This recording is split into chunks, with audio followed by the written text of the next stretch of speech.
Although President Barack Obama's decision to shut down the notorious Guantanamo Bay prison has been roundly welcomed, it's other countries which are picking up the pieces of the inmates' shattered lives. One former captive who was released without charge after almost 5 years is now stuck in Albania, separated from his wife and family back in China.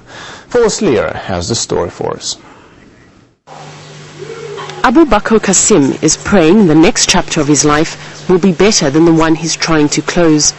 For 4.5 long years, this Uyghur, who is part of a Muslim ethnic minority in Western China, was a prisoner at Guantanamo.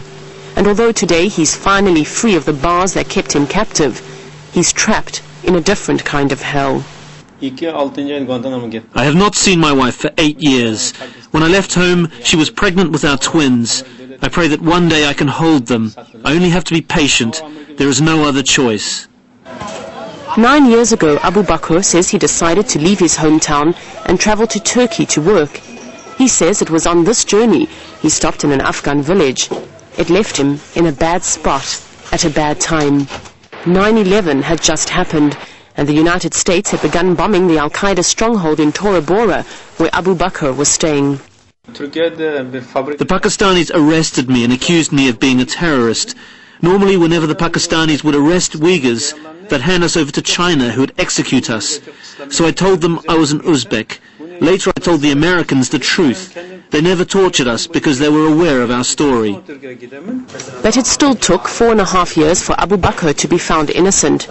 And during that time, he and the 22 other Uyghurs who'd been arrested with him lived in a place he says was not fit for animals. I never thought I'd leave Guantanamo alive. I lived there in a cage. It was 2 by 2 square meters. I had 10 minutes a day to go outside and 5 minutes to take a shower. I used to pray, read the Quran, and talk to the cage next door. That was life in Guantanamo. Declaring the men free was one thing. Finding them a place to be sent to, another. Some of the most critical European voices about Guantanamo are lukewarm about taking in its detainees. Albania finally stepped forward. In my view, this is a demonstration of level of cooperation between two countries, between Albania and the United States, first. Second is something which is not going against our legal system. The fate of one man's journey that started nearly a decade ago is now again back in the hands of politicians. In April, Albania joined NATO after 17 years of trying. It was one of the first Eastern Bloc countries to apply for membership, one of the last to be granted it.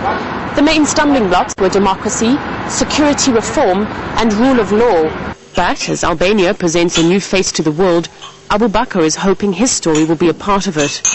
But Tirana is nervous about upsetting the Chinese government and is unlikely to push for Abu Bakr's family to be reunited with him. He can't go to them, and they're not allowed to leave their home in China. Still, it's better than where he's been. And so for now, Abu Bakr consoles himself by hearing the voices of his children and trying once again to learn about the wife he left behind. Phyllis Lear, RT, Tirana.